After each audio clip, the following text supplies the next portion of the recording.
It is 4 p.m. We're bringing developing news and the stories behind the headlines. This is Storycon or the Story Conference.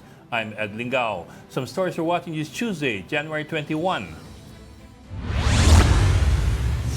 U.S. President Donald Trump announces a series of executive orders during his inaugural speech today. These include declaring national emergencies on the southern border, reinstating his Remain in Mexico policy, and ending the Green New Deal. He also announced that the U.S. will withdraw from the World Health Organization, citing the WHO's alleged mishandling of the COVID-19 pandemic, among other things. Religious leader Apollo Quiboloy is currently confined in the hospital due to pneumonia. The pastor was initially brought to the Rizal Medical Care Center last Saturday, but doctors recommended transferring him to a private hospital. He's detained on charges of alleged abuse and human trafficking. And the LTFRB is reportedly reviewing a petition from transport groups to raise the minimum jeepney fare to 15 pesos. The agency assures the public that public hearings and consultations will be held to ensure transparency in the decision-making process. And joining us today, Storycon's resident political pundit, Tito Raul Llamas. Ang makisig tayo ngayon na mukhang bagong plansa ang ating Amerikana. Batiin mo naman ng taong bayan, Tito Ronald. Magandang hapon po sa inyong lahat. Napaka-seryoso naman niya. Ito naman isang babati mula sa Parañaque from the Philippine Star, Editor-in-Chief Ami Pamintuan. Tita Ami, aba naka-short sleeve siya ngayon. Good afternoon. Good afternoon. Good afternoon. Ang reyna ng mga woke. Kaya gano'n, Ami. hindi lang si Marcos hindi lang si President Marcos ang anti-woke, ano? Mas malala si President Trump. Oo nga naman. Yun ang ultimate talaga. Ami. Dalawa lang daw gender sa US. Male and female. Period. Talagang may dichotomy talaga. There's no gray line. Male and female. Wala nang mga transgender sa sports. Talagang babaguhin niya yung mundo, no? Kaya nga. So, as the Chinese would say... Dami yun, 70 yung executive order na yun. As the Chinese would say... Ito, marami apektadong Pilipino. Wala nang birthright citizenship. Ayun ako. Yung, di ba, ang daming Pilipinong ganun eh. Expected dyan, although expected na it will be challenged. That might be challenged legally. But for a long time, ang daming Pilipino nagpupunta ng US para dun mga anak. Para mga anak. Oo. And kasi mga Pinoy maliliit eh. So minsan di mo pansin na buntis. So nailulusot. Tsaka hindi naman yan retroactive eh. No? Hindi retroactive. Maliban pa sa i-contest yan, ibig sabihin, medyo mahaba pa ang labanan yan. So there, you have that. And of course, yung WHO, lumabas na sila sa WHO. So that may have, I suppose, may Pati dun sa repercussions. Paris, although dati na naman yung ginawa yun eh. Yun sa COP, yung sa climate change. Dati na niyang ginawa yun. Pero yung mga pangako niya, yung national emergency on the southern border, gagamitin daw niya military pati dun sa pag-ano ng mga illegals. So hindi natin alam, we will be watching in the coming weeks yung implementation ng marami-raming order na yan. Medyo delicate din yun eh, dahil hindi basta-basta ganun kadaling gamitin yung military. No? Yes. Sa kanilang system. Yeah, typically they don't use the military for internal affairs, not unless the National Guard is called in for specific cases. But that's the National Guard. Yeah. Diba? And usually it's the local government or the governor which has control of the National Guard, except in certain cases as well. So, hindi kagaya sa atin eh. Sa atin kasi iba yung dynamics eh. Bok, a quick review lang of what Trump did in the first hours of his presidency. Number one, he revoked 78 of Joe Biden's policies. Reversed. Number two, pardoned 1,500 rioters from the January 6, 2021 insurrection. What Trump likes to call... Hindi pa yata lahat. Hindi pa yata kompleto yun, ano? Well, 1.5 na yung sinasite sa news reports eh. Ewan ko lang kung yung 1.5... 1.5 na ba? Hindi ko lang alam kung meron pang ibang labas dun sa 1.5 o ito na lahat eh. In fact, I also read that he has called that day, that insurrection Nawala day, ako. the Day of Love. Nawala ako. Andiyan ka pa. Kanilig ka namin. Hindi, yung ano lang, yung image ko lang. Kaya don't say anything that you don't want to go on Sige, air. naririnig ko naman eh. Do not say anything that you don't want to go on air. Okay. Also, kept TikTok online for now with a 75-day grace period from the U.S. ban. which Actually, was legislated. bipartisan yan. Republicans and Democrats. That was legislated eh. Yes.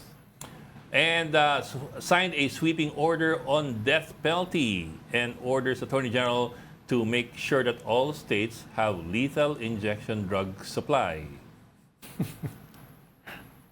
And suspended U.S. foreign assistance for 90 days, 3 months, pending review. Also, of course, pulled out the U.S. from the World Health Organization, and I suppose that also includes whatever contributions the U.S. makes to the WHO. Threatens 25% tariff on Canada and Mexico. He said this before, but he's saying this again this time as president. Rescinded EOs protecting diversity, LGBTQIA plus rights. LGBTQIA plus rights. Okay. And began campaign to withdraw from the Paris Climate Agreement. Canceled flights for nearly 1,660 Afghan refugees. May yung Afghan refugees na galing Nandun na dito, sila. 200, they're there na ba? Nakaalis na. Nakalis na eh. But are they already in the Nakalis US? O baka inabutan sila nito? Ano yung Hindi. Last week pa pababalikin yung sinabi sa aeroplano? amin yun eh. Last week sinabi sa amin nakaalis na yung karamihan. So Karamihan? I'm sure nandun na sila. Karamihan or Nandun lahat na sila. Okay. Karamihan sa mga ano yan, most of them are employees of U.S. Embassy. Yeah. Of yeah. the U.S. Embassy and their families. Yeah. So Yeah. talaga namang merong mga special arrangements yung mga yan eh. Well, I wonder lang what they refer to when they talk about itong 6,000 na Afghan refugees. If these include those who were Refugees na ano, previously baka employed. yan, I think iba yan. Ibang case yan. No? Okay. And other things. The U.S. will only recognize 2 genders. I suppose that's male and female. Yun na nga, sabi ko, male and female. And Yari. hindi pa sigurado eh. And Trump calls this era in America the new golden age. Yes. Okay. May talaga sa Trump sa Ayan, gold eh. ano yun? And of course, also calls for unity. Parang Pilipinas din eh. Parang Pilipinas din eh. Unity. And see where that got us. Nung New Year, marami tayo unity call. Ano? Nakuha yung joke Nung New Year. Nakuha yung joke ni Ami? Hindi. Ano unity? Ano? Ami, mukhang nagtitita joke ka. Yan na gets. Hindi joke yun, sinasabi ko lang. Marami tayong unity. Unity calls, yung mga messages, di ba? During the holidays. Yun, may messages ng unity nung New Year. O, tama nga, Ami, hindi pala joke. Ano yung manifest destiny in space? Hindi ko nakita. Atras ka ng konti. Ano manifest? Ha? Ayan, bago yan. No? Manifest destiny.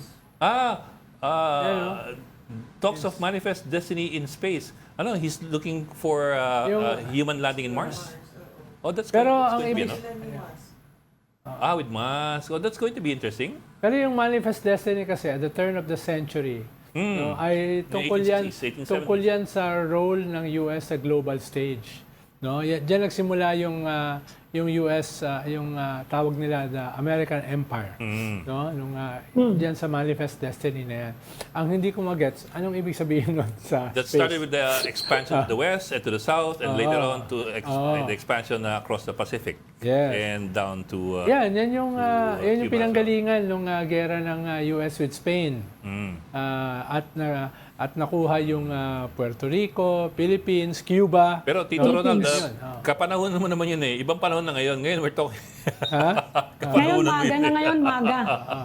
Maga na ngayon, maga. That was your time. Ang kinukuha na lang nila yung TikTok. Kasi kahit merong 75-day pause, gusto pa rin ni Trump na mabili, ibenta ng TikTok yung Yeah, at least majority yung ownership. to American owners. Okay. Ayan. And sharing their insights with us today on this special day for the U.S. and I suppose for the world as well, John P.B. Jose, a Republican and founder and CEO of the American Tomorrow John. Project. Si John, kasama na namin yun last week. At si Yes. Gabriel Young, Democrat and the Secretary Hi. of the Filipino Young Professionals.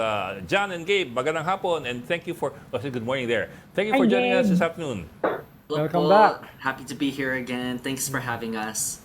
Well, Yes. thank you for, Magandang hapon po sa inyong lahat. ayan. Marami pong salamat sa hospitality again for having me there last week. Ayan, parang si Jan parang parang galing Ninalak na dito. bigla. Baka sa change ng weather. Change Kaya ng po, weather. medyo talagang pagod na pagod po. Ang lamig eh. Kung No? weekend na po. Kakagaling ko lang din po sa Pilipinas, so jet lag pa Kaya din. nga, So, okay. 72 hours straight. Kaya kaya pa. Wow. Wow. Well, Mm-hmm. John, Gabe, tell us about the temper and the temperament of Americans now there in the U.S. With all these. Of course, a lot of these are not exactly new. I mean, some of these meron tayong idea beforehand before they were announced. But now they're going to be talagang policy. Di ba? Iba kasi minsan ng pangako, iba minsan yung gagawin eh. And now it looks like it's headed that way. So what's the Ginawa temper na. there now? Mukha bang this is a surprise for anybody, or it's not a surprise anymore and it's already expected? Yeah, on our terms, I think na talagang pinagtayuan talaga ni President Trump ang kanyang statement na promises made, promises kept. This is kind of the same thing that he did in 2016, 2017. Not as much more executive orders as he did in his first term, in his first day then, compared now. Kasi ngayon mas seasoned na talaga, tsaka mas aggressive ang policies ni Trump when it comes to all of the executive orders he signed today. So he's just following through the campaign promises. So yan pong nagpapasaya sa mga base ngayon, sa mga Republican Party, dahil nakakita sila ngayon ng kandidato na yung mga sinasabi niya sa kampanya, natupad niya or tinutupad niya sa first day pa lang with a stroke of a pen. So today was a very optimistic day when it comes to the Republican voters and the voters that did vote for President Trump. And I think we're all very optimistic and looking forward to what President Trump is going to do in the first 100 days. But you can see a president that's ready to get to work right away compared to what he had to deal with in his first term. Sa mga appointments, sa mga upcoming, he's trying to figure out who's on his good side, kung sino ba talagang hindi. Pero ngayon, talagang mas controlled siya. You can see that there's not a lot of more stories when it comes to his chief of staff or anything like that. They got to work on day one. Gabe, what about you? From your end naman. Yep, so whenever I come on the show, I'd always be sporting my normal blue colors, my blue blazer, but for me as a Democrat and for a lot of us, we're wearing black today because it is the funeral of our hopes and dreams for the next 4 years. And so we are in mourning right now. President Trump talked a lot about ushering in a golden age of America with American exceptionalism, power to stop all the wars, and the spirit of unity, but we on the Democrat side don't feel that unity. Instead, we feel more divided than ever, especially with the slew of executive orders being rescinded and eventually executive orders being signed. Today was Martin Luther King Jr. Day, and to see such a phenomenal civil rights leader's words twisted from talking about I have a dream to have all the people at the table, but then talk about points that aren't common wins, let's say that both Democrats and Republicans can agree on, but instead talk about one-sided issues that instead alienate the other side, such as us Democrats. It makes us feel, again, our hopes and dreams are dying whenever we talk about, for example, diversity, equity, and inclusion in government, education, immigration, climate change, trade, and just the economy in general. Or even when he's talking about taking back the Panama Canal after we already gave it to an entire country, let alone after building it on stolen land. It doesn't make us feel good in terms of how do we be a better neighbor for other countries out there and be the America that we want it to be known as. And so, honestly, again, very scared, and so just mourning right now.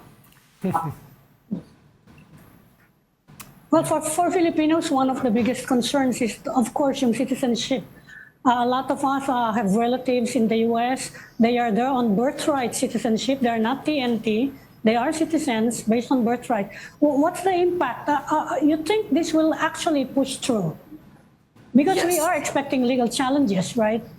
Yes, I 100% actually expect it to push through, and that makes it really scary for us because, for me, for example, I know a lot of people, especially when we're talking about immigration and the H-1B visa and the J-1 visa, whose families get these visas to come to the US to work, hoping to immigrate eventually, and then have their kids here and sort of use them as anchor babies of sorts to eventually transition their lives from their kids having birthright citizenship and then eventually getting the entire family citizenship through petitioning it, sort of just finding another way to make immigration a reality. Mind also, for those who are unaware, despite them being undocumented and being on visas, they still pay into our tax system through the individual tax identification numbers. So it's not as if they are, I'd say, leeching off of our benefits of being citizens, but they are paying into the system as well. However, where I see this actually playing through for birthright citizenship is states and civil liberties unions such as the ACLU will challenge it in court. And unfortunately right now, a majority of the justices on the Supreme Court have been appointed by Donald Trump in his first term, minus Chief Justice Roberts, who was appointed by George Bush. And so therefore there's a majority on the Supreme Court right now. And so if a challenge eventually gets elevated to the court, the fear and the probability that the court will side with President Trump in ending birthright citizenship, because there is a precedent, despite previous case law from United States v. Wong Kim Ark that states that birthright citizenship is legal, is a very much a possibility to overturn that case law and eventually allow it to become law. The third part of that is Republicans control both the House and the Senate. And so while it is a slim majority within the Senate and Democrats can try to filibuster, Democrats right now aren't united on immigration issues themselves, nor birthright citizenship. Bernie Sanders actually came out in support of ending the H-1B visa as well. And so there's a real fear that, again, our own communities, but communities across the country who, A, rely on birthright citizenship for immigration processes, but B, also just normal everyday citizens who are born in the United States getting citizenship as well, is going to create a new legal process and challenge that needs to be unfolded in the Trump administration. Ikaw dyan, may mga relatives ka ba dyan na mga birthright citizens? Yes, po. I have some distant more relatives that are in that, but I haven't gotten a chance to really dissect more of that. But I am expecting some more legal challenges as well. I do think that he did this, because it is part of the immigration mandate that the voters have gone for him, and he's just blanketing it almost like, Biden blankets pardons, and he's just trying to figure out how he can blanket on an immigration policy that can be pushed through the House or in the Senate as well, and make sure that it gets through the Supreme Court. But the thing that we have to think about here the most is he is trying to do what he promised on the campaign stump. And so, kung ikaw ang botante, tapos ikaw naghahanap ng kandidato na hindi nakikinig sa'yo or administration na hindi nakikinig sa'yo in 4 years, tapos narinig mo tong nangyari sa first day pa lang niya, yun ang makikita mong parang optimism na, aba, talagang tinutupad niya yung mga sinasabi niya, hindi lang siya nagchecheche-boreche. And so, ito yung parang ginagawa niya mula nung 2016, 2017 as well. So, we'll see where it goes. John, there were a lot of his executive orders as well that in the first term that was challenged. But, I'm optimistic that either way, and to Gabe's point, like the Democrats are still split on this. So I think this would have a better solution that would come up from both the Republicans and the Democrats, but it's something to be looked at because President Trump is seeing that in some cases, not maybe in the Filipino-American case, but in some of the races or nationalities might be taking advantage more of this into milking the system, as we can call it sometimes. So these are some things that, that he's gotten some from his local government folks that are really dealing with this matter. So I think that that's why he put this forward, and we'll see where it goes. Pero dyan, iba yung binabanatan ni Trump before na about dun sa mga criminals, rapists, drug lords na pumapasok sa borders ng US, no, even Chinese, no, na pumapasok sa borders ng US. Iba yung birthright citizens. These are not criminals. No, these are not I agree. And so, hindi to mga kwan, no? Hindi to mga unwanted na mga kwan, no? Marami sa mga yan ay merong mga productive relatives, etc., etc. So medyo iba yan, ha? Doon sa kanyang laging pinupuntirya. but he also did executive orders, you know, making sure that we send back and deport those criminals and the folks that have high records, and that's his priority. So I understand the birthright citizenship is a big talking point right now, but from what you've heard him say in the stump and from what he's talked with incoming Secretary Oman, he's going to be focusing on the criminal cases first and the ones that have records and the gang members, you know, and you heard him talk about them. And then he talked about also, you know, naming the cartels as a foreign terrorist organization. So it was all part of all of that, you know, part of those 70 plus orders. What about the pardons that Trump signed of 1,500 people involved in the January 6th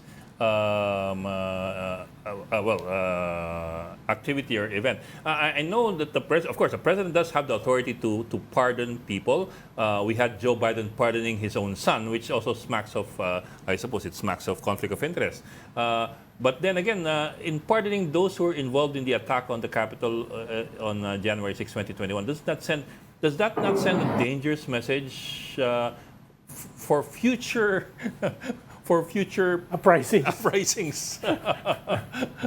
I mean, you know, what he talked about, I think they're going to distinguish what type of pardons he will have. Were they the non-violent offenders or were they the, you know, I think that's what he was focusing towards on. You know, yung po yung mga nag-trespass man or yung mga ganon na nakulong na. Yun yung, I think, napapardon niya. Pero I'm sure that if there were folks that were, you know, convicted as violent offenders, I don't think those were part of the list. But, you know, I'd also like to include not only did President Biden pardon his son, but he swept in the last minutes before President Trump's inauguration, a blanket pardon for his family.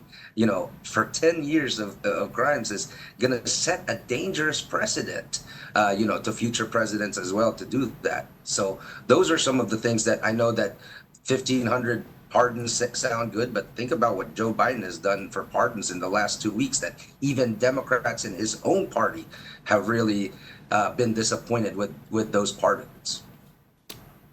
John, what does a national emergency entail? Will it allow the President of the United States to call the military to drive away immigrants?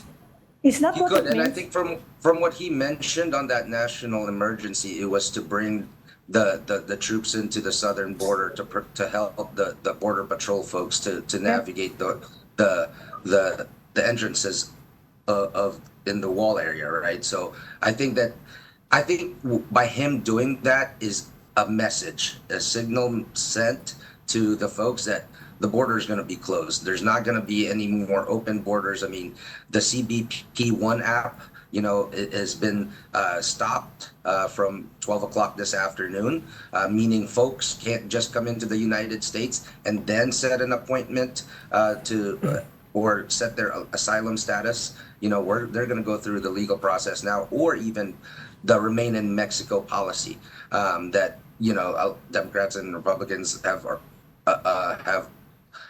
been together on and some of those policies, right? So I think that's an important issue, that it's a message that, you know, the Panama Canal, that is a message sent straight to Beijing. You know, as much as you might think that he's going to take this, he set those premiers in the back just so that they can hear it. It's not to take back Panama. It's to counter China's developments, and the majority of their operations are controlled by Chinese in Panama Canal. So I think he's shifting that conversation to expose what's happening down there so people can talk about it more and understand what China's been actually doing in different parts of the world.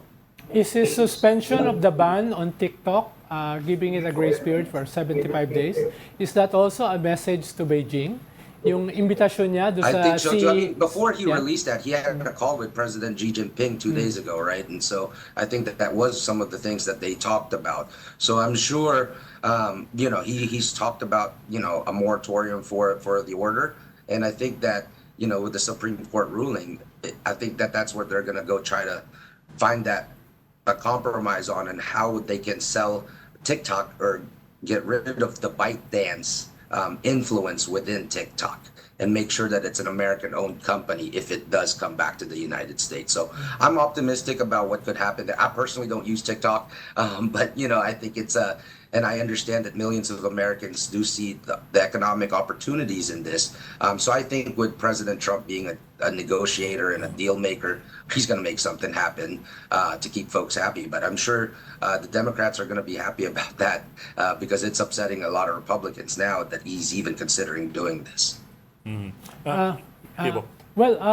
Yung I think one of the most amazing things dito sa inauguration ay yung statement niya ni President Trump na there are only two genders, male and female. In this modern day and age, when even the Catholic Church is opening up its arms in terms of inclusivity, parang medyo weird yung statement na yon, na there are only two genders, male and female.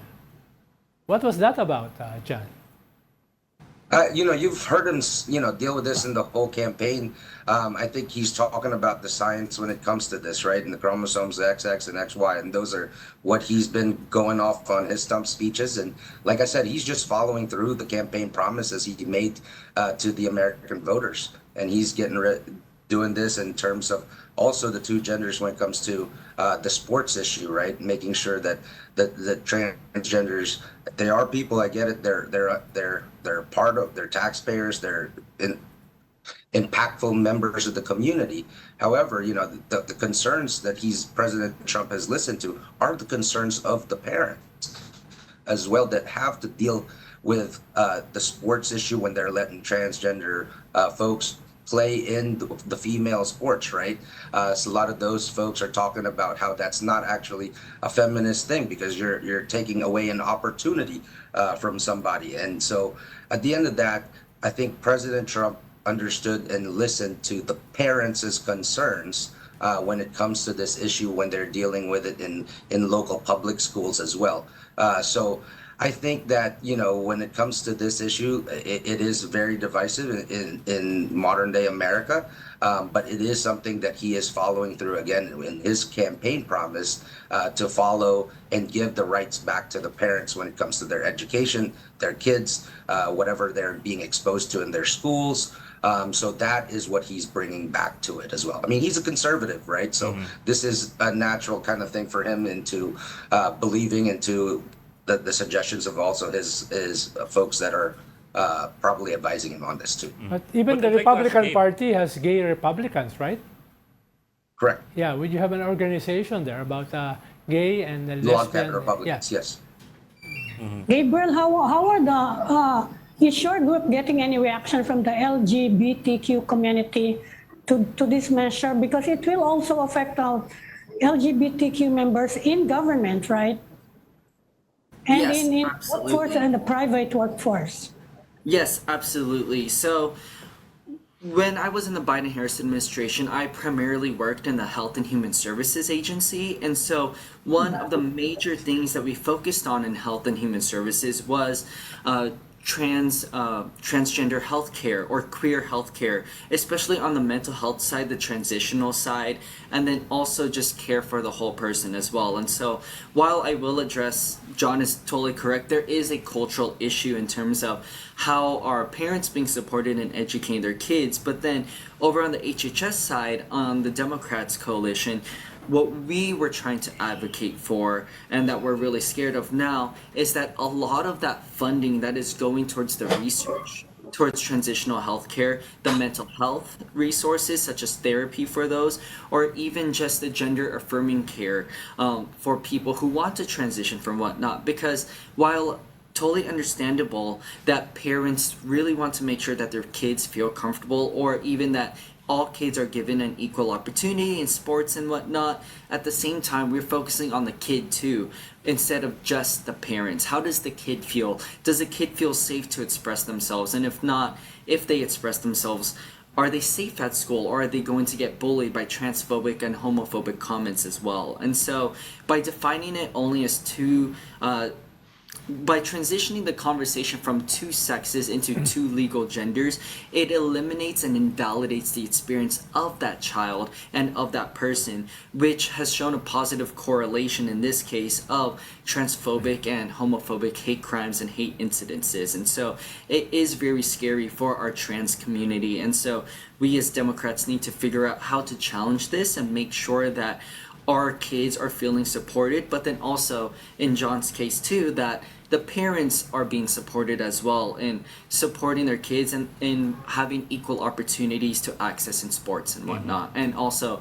safety in the locker rooms and for future opportunities in wherever they want to make sure that their kids are safe, not just because of who's around, but to avoid sexual assault in those cases too, out of fear of uncomfortable situations. Okay, Gabe and John, we just need to take a quick break, so please stay with us. We will be right back.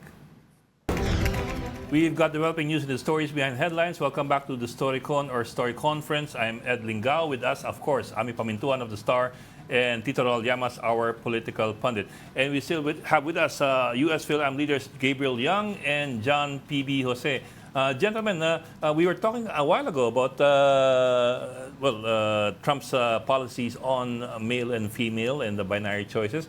Going back to that, what Trump likes to call the restoring sanity agenda, what would this look like on the ground? When you put the boots on the ground, in effect, what are we going to see once these policies take effect? And number two, will there be possible legal challenges to these orders? Yeah, I think just to answer your question there, I think the first part, the implementation part is going to depend on the agency that it falls upon after being confirmed, Senate confirmed for these cabinet secretaries. They're going to be in full force coming in. So right now, you're going to hear a lot more folks once they get confirmed. Like, for example, you saw Marco Rubio got confirmed. They're going to have their landing teams go in the State Department, and they're going to start trying to navigate these policies into the realities for President Trump. And number two, to answer your question, are there going to be illegal challenges? Absolutely. I don't expect anything less from the Democratic Party to do that and to fight through the checks and balances of what America has to offer when it comes into the House and to the legislative and the executive branch as well. So to answer that question, I do think there's going to be legal challenges in all of these. And similarly, that's what happened in his first term as well. Mm-hmm. Gabe, what about you? When the boots hit the ground, how is this going to look? When the government finally says you're only male or female? Definitely. So +1 with John there. It really depends on what Robert F. Kennedy Jr.'s policies are if he gets confirmed. I know it is pretty shaky on his confirmation because of his anti-vax standpoint and then also not fully believing in labels and fast food and whatnot. But beyond that, what that would look like if he gets confirmed and once the appointees are confirmed within Health and Human Services and just across the government, here's where I see it play out in the different departments. Firstly, starting in my old home agency, Health and Human Services, cuts to funding for gender-affirming care, mental health care, and also trans care research. And so with all of these cuts in fundings, they're going to be reallocated elsewhere. And what's important about noting all of this funding is these fundings mostly go into grants that eventually go into states or community-based health organizations or in hospitals across the country that do set care. So eventually if someone would need to get the health care they need, whether that be the medicine they need when they're feeling depressed because of their lack of gender affirmation, then they'll have a harder time in getting it, and therefore having to navigate the healthcare law around that would put more of a strain on their financial well-being and may even lead to dangers down the line. Now, switching that over, I mentioned bullying earlier, and that's been a huge thing on the Democrat side in combating transphobia and homophobia, especially that suicide rates amongst queer and transgender populations are really high. And so, the Department of Education's Title IX Act in ensuring equal opportunity for all does exactly just that in promoting the civil rights, but also the genders that people choose to express themselves with. And while Title IX was also created to ensure more diversity within sports and equal opportunity within schools as well, by explicitly labeling it as you can only be male or female, for those who will check the other box or will check not identifying with both, it will create those legal challenges and eventually also funding challenges for the schools that were created to provide gender affirming care as well. Since schools usually get for their own health centers the funding through the Department of Education and not just Health and Human Services. And so those, I'd say, probably are going to be the two most impacted ones. Probably another agency would be the Department of Labor and just helping folks who want to express themselves in the workplace and wanting to make sure they're not facing discrimination, and also the armed services as well for those who don't fit in with either uniform standard for male and female. So it's going to be across the board, but it's mostly those four agencies. John, you mentioned China. We're getting mixed signals from President Trump on China. On one hand, he has several cabinet members who are known to be hawkish on China. But on the other, he has broken tradition and invited President Xi Jinping to his inauguration, although, of course, Xi didn't show up. But how do you explain this? I think Tita, I mean, sorry, I called you Tita again and I got on that last time, but Amy. There you go. Alam niyo po, I think he does that to really send a message to Beijing, right? And necessarily, you saw that he's fighting China hard in a lot of these things. And I think having them there is a direct message coming from President Trump to relay it to Beijing that this is not Joe Biden anymore. This is Donald Trump, and he's going to command respect, and he's going to command the United States into a stronger position when it comes to this, rather than a commander-in-chief that we used to have with Joe Biden that was not respected in the global stage as a strong man or as a leader that can follow through this. So that's why I think, referring back to the Panama Canal situation, that's part of it. That's more about China not taking control of the Panama Canal and treating the American cargo ships fair as well. And so as an American who voted for President Trump, who's seen other countries have walked over America's prestige and reputation, this is him commanding it back. And you've seen some symbolic moves as well, not only the China move, but calling the Gulf of Mexico, Gulf of America, changing back Nolly to Mount McKinley. He's trying to restore that American fortitude that he believes is what the country is needing right now. So I do believe that he's just trying to bring his American carnage back into the forefront and making sure that the world leaders know that he's not here to play, and he's here to not be predictable either, but to command a presence in the world stage. But is part of that that narrative just narrative, or is Trump willing, for example, to invade Panama to get the Panama Canal? Is he prepared to invade Greenland, to take over Greenland, or is it just rhetoric? How much is bluff? How much is... I think, he's, like I said, he's a deal maker, right? How is he? He's a real estate mogul. How is he? He understands how to bring down the value of one country by attacking them and making sure that his base is stronger based off of that. But the reality of this is, not a lot of people have been talking about how much China has taken over control of the Panama Canal until he started bringing that conversation to the forefront. And now people are seeing, oh, wow, Americans are getting treated very unfairly in the Panama Canal, and Panama is giving so much more favor to the Chinese. And so not only that, in Greenland as well, it's all in these water shapes, in these waterways as well, in the shipping lines. And so I think that, President Trump is becoming unpredictable when it comes to this, but we don't want I'd rather have somebody in Beijing trying to be confused about what possible ways he's doing rather than knowing right away what the next moves are, like what we saw from Joe Biden.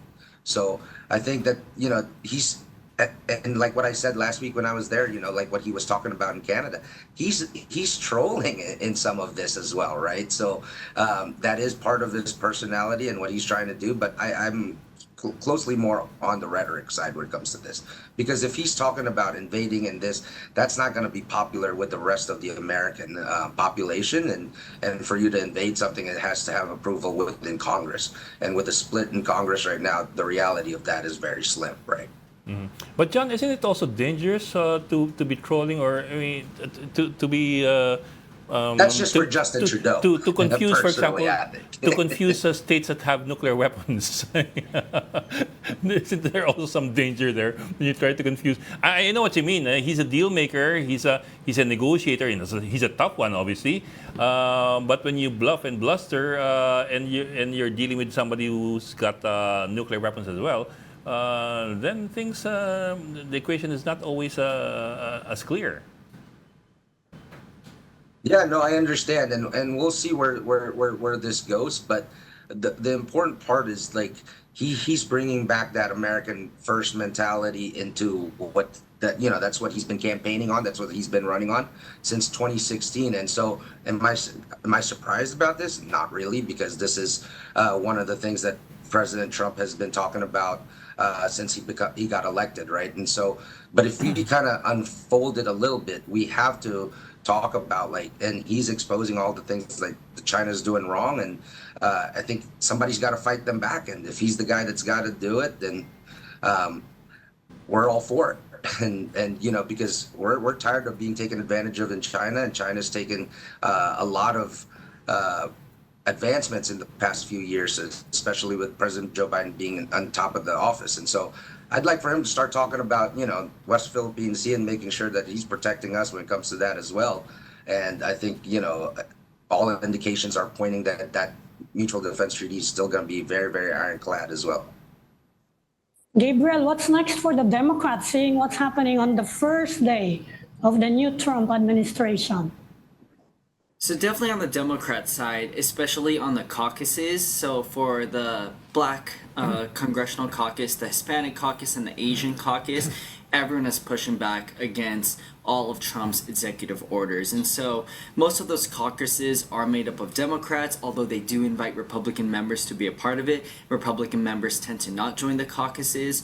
And so Democrats currently right now, although they did kind of throw the towel in with Marco Rubio, and as we all heard, it was a unanimous confirmation, are trying to reorganize and re-strategize right now, especially after our huge defeat in November. And so right now, the Democratic Party is having their upcoming elections for party leadership. So party chair Jamie Harrison is stepping down, leading to both the chair position and the vice chair position being open. And so there is a big conversation going on right now. So last time we were here, we were talking about if Kamala won, was it a good idea to even have the Chinese in our pocket? And that is one side of the Democratic strategizing party, where they are saying that we should be a bigger party, include more moderate people. However, there is my generation, the Gen Z youth generation, who wants to see the Democratic Party own up its leftism, move fully to the left, and just embrace more social liberally